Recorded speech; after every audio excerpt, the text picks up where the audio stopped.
ไล่ลูกไล่โอ้ไปสบายดีเด้อป้าลุงเลยมาเผากะคือเก่าคือเดิมไล่ลูกไล่เชื่อสิหรอก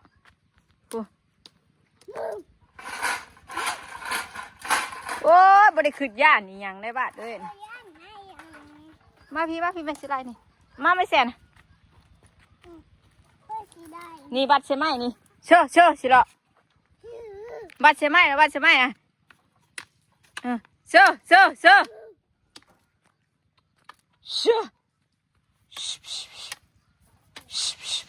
ไม่ยังนะ เชื่อตั้งบ่ได้ย่านนี่ช่างวู้ ไก่นี่เนาะ เชื่อ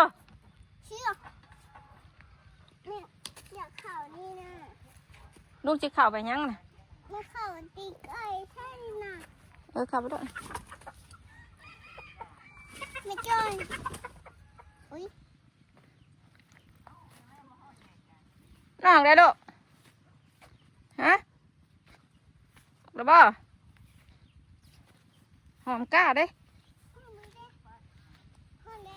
หอมก้างามเด้ยาวเด้อเลยนี่ใกล้สิได้ลูกลำเลย จับมือบ้านนะแม่ ฮะ จับมือบ้านนะแม่ จับเห็นยังน่ะฮะลูกสิลงมายังน่ะลูกสิลงมายังลูกสิลงมายัง แม่มุ่นดี บ่ไปดูไปขึ้นไป ขึ้น ขึ้น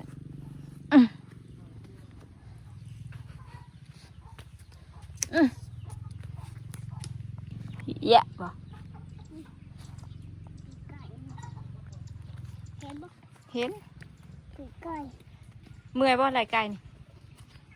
เมื่อยบ่ไหลลบไปลบมาติ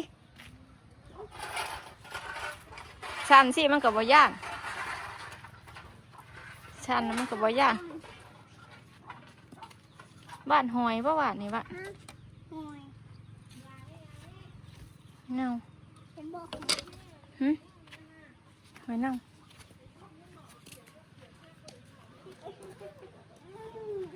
พี่บ้านนี่เห็นมาดินอยู่พี่ดินอยู่ห้องพี่แล้วเห็นป่ะคะ หอยเจอไหนนี่นี่ เบิ่งหัวขี่สิอูตู้ก่อน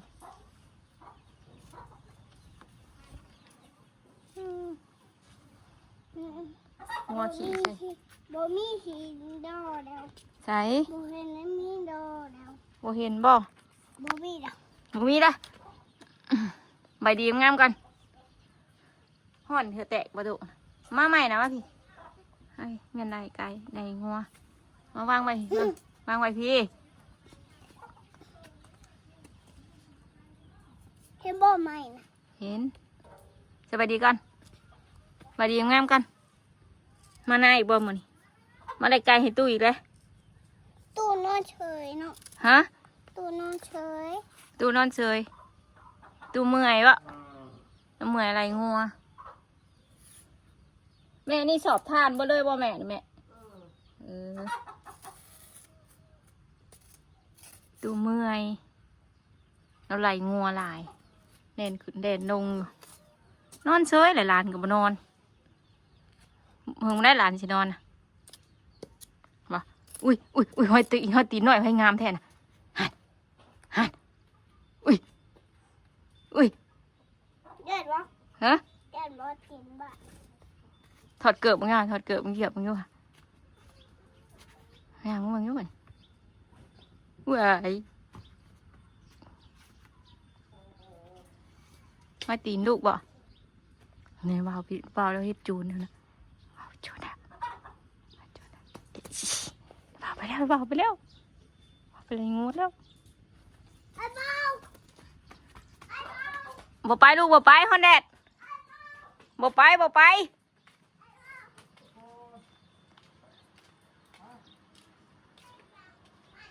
บ่ไปย่าลูกบ่ไปกันย่าว่าไปได้งัวมึงได้งัวมาเนี่ยมาแม่โอ้ลูกงัวหลายแท้น่ะ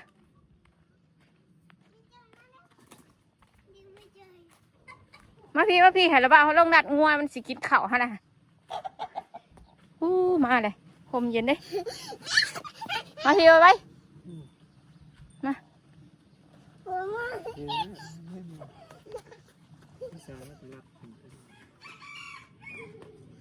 มาพี่เขาไปพูดนะบ่ฟ้าด้วยใช่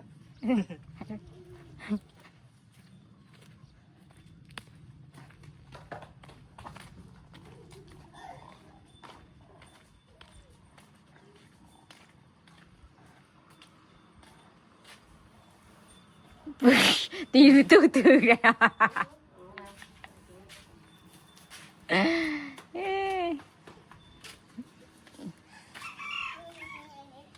เมื่อยกับบ่แล่นลูกเมื่อยกับบ่แล่นมัวเหี่ยวเสียแล้วมัวเหี่ยวเสียแล้ว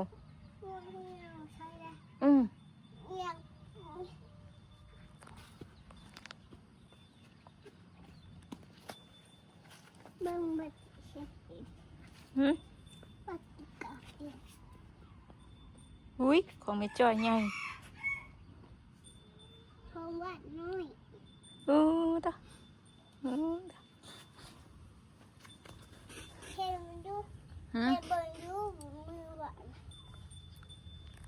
ไข่มีมือบาด มือบาดบ่ เบิ่ง ฮะเฮ้ย มีน้ำห้อยได้ไหมวะ แล้วหลังมือเลยลูกเดินไปเลยปตรงวาดเมื่อยดิ มีมือบาด มีสักนิ้วนะนับมึงอยู่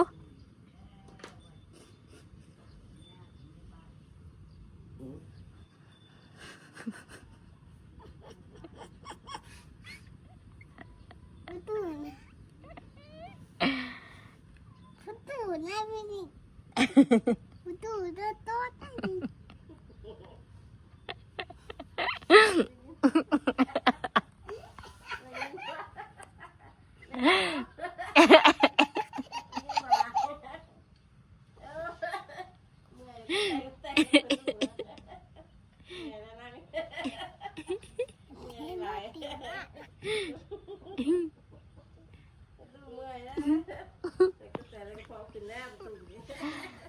จะกินยังไง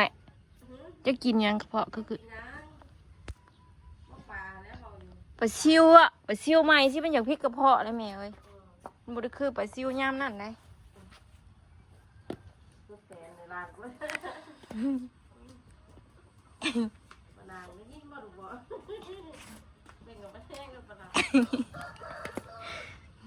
เห็นบอกมีบาด บ้าโลกอาบน้ำเดี๋ยวมาดินขี้ดินนั่นนี่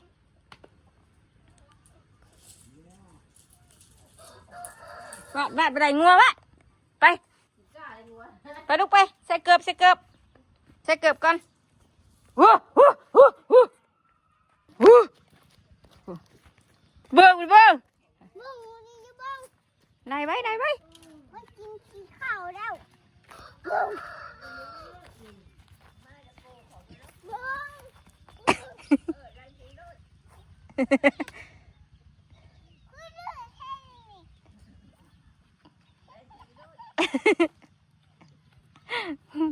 มาชิลำบ้านเดี๋ยวนี้ทีเดียว ว่าสีดำว่าเดิม แน่นตากแดดมันเมื่อทีเดียว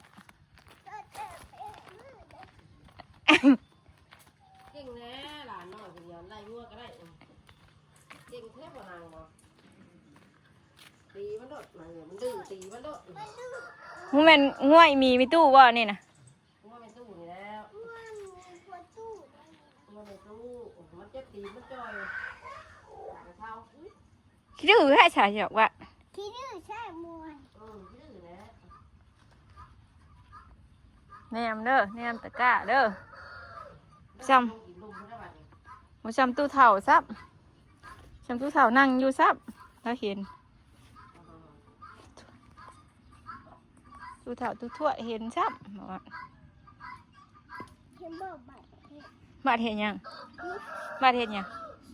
บาดเห็นยัง เขียนเลขบอก เขียนได้ ต้องตื่นกูบ่ายค่ะแค่พูดอะไรไม่ใช่ข่าวชวนมีตู้แล้ว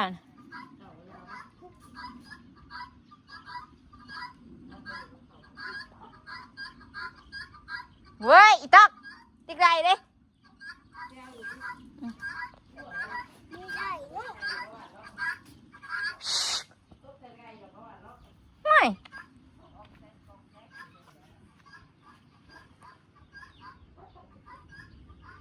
คนออกมา หืม เห็นบอกว่าเห็น เฮ็ดหยังอู้เปื่อนแหละ หมูเปื้อนเลย ฮะบ่เปื่อนให้ดูอยากดิดเบิ่งหมดยิงโคตรไม่รู้ว่าบ่ใส่เกิบฮะเฮ้ยลมพัดบ่อนไปยังนะมาไปสั้น คุณตู้มาสั่นน่ะ มันชันรถเลย มันบอกสั่น ไม่ยังมาเมื่อคืนนอนตากกันเหยียดคือเดียอยู่ในบ้านนะเนี่ยว่ามันสั่นมากระดงนะ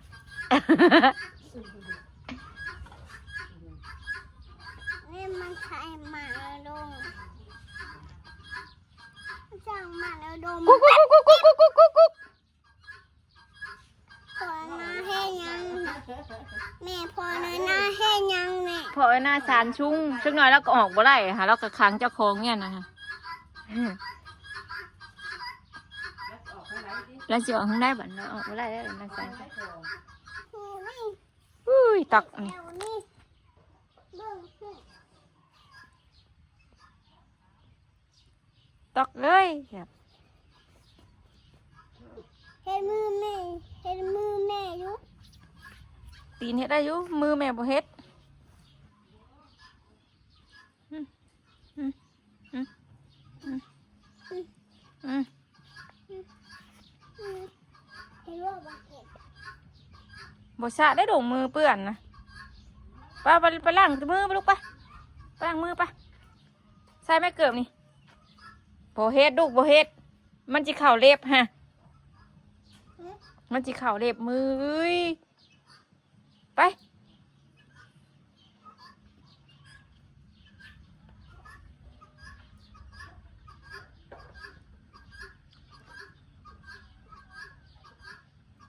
หมากยังหมากยังหมากกระบอก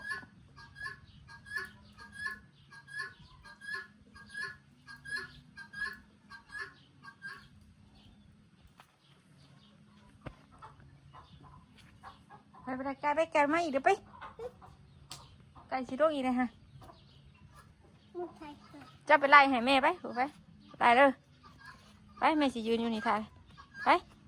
แม่มานั่งดังแม่แม่ ไป ที่มันบ่ทับบัดลูก ไป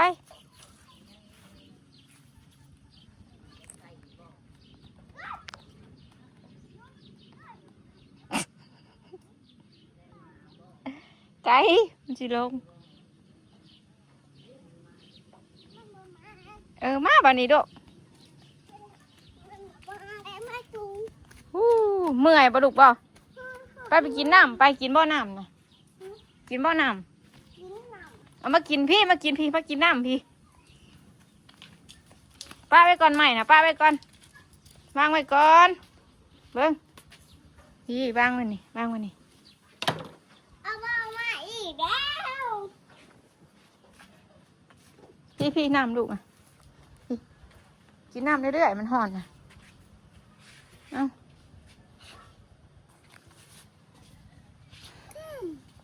เอากินจับเจือในตัวลูกนะ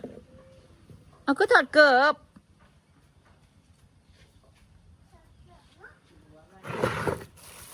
เห็ดปวกนี่ปลาลุงเลยเนาะเห็ดปวกปลาจอยซื้อเอาเลยไปหานั้นก็ชิบได้หรอกไม่ได้ไปมานำทางกระเจ้าขายก็ได้ซื้อเอาถุงหนึ่ง50,000ดอกงามลูกบาทเอ้ยคือดินขี้ดินลงนะ ตีนยาวกระดูกกระดาษขายครอบครัวหน่อยอ่ะพอกินอยู่50,000ก็ได้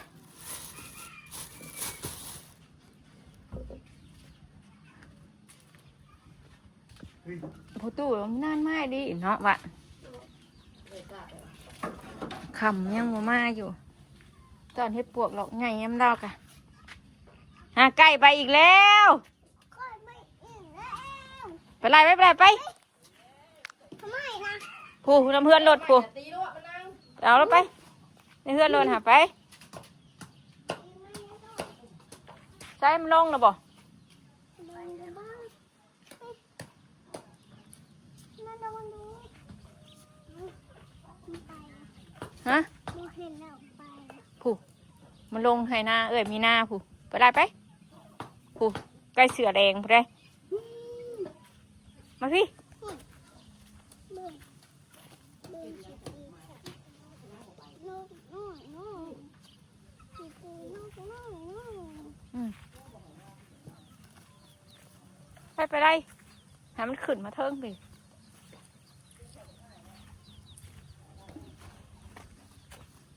ได้ว่าไปเจอชาข้าวบ้าน ในย้อนอยู่ได้ใช้มันขึ้นนะบ่ขึ้นแล้ว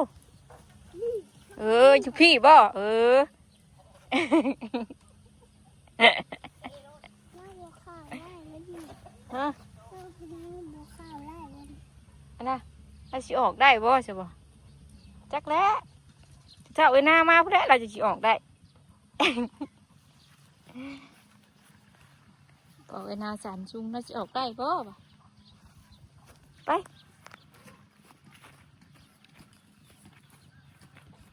เมื่อยบ่ไหลไก่นะบ่ฮ้อนปานใดหรอกเดี๋ยวออกกำลังกายจ้ะ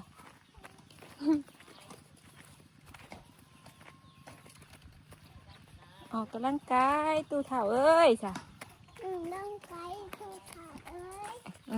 ห้องบอกบ้านนี่เด้อเดี๋ยว ลูกบอกบ้านเด้อ จำเห็นใกล้ลง ตาเข่ากับตาดีอ่ะ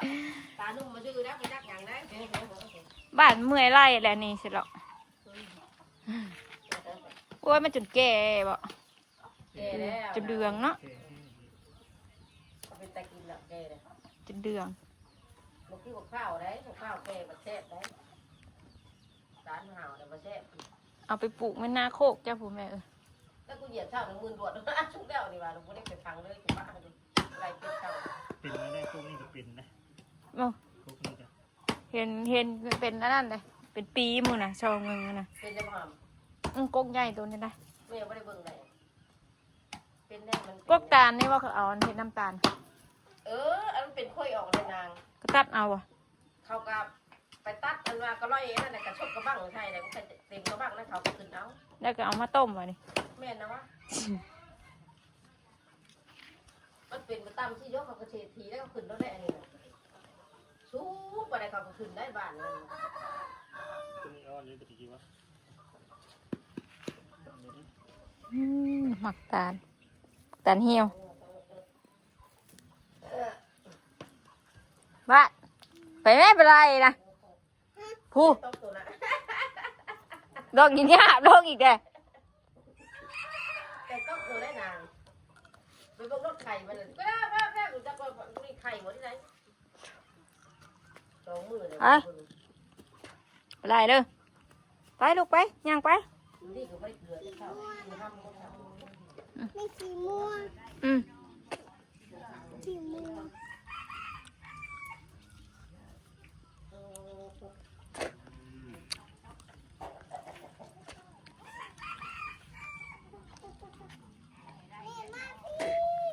ไปรถเจ้านะ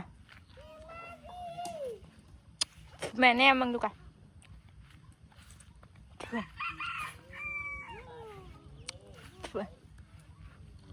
เดี๋ยวนะแม่ไปไล่มันอ้วนขึ้นมาพี่เด้อ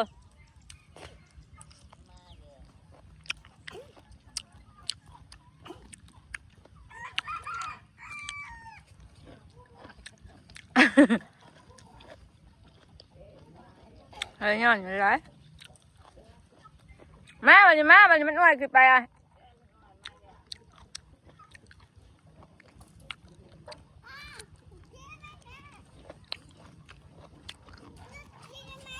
หืมยัง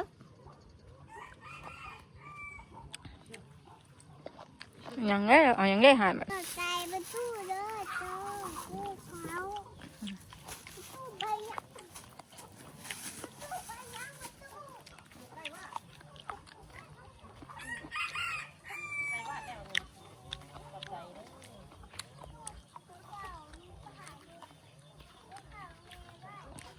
ผักในบ้านบ่อน ตู้ ไปตู้โต๊ะสั่น ตู้เถ่าผักแม่บ้านดิ ไปมันกินดีแล้วไป ยังก็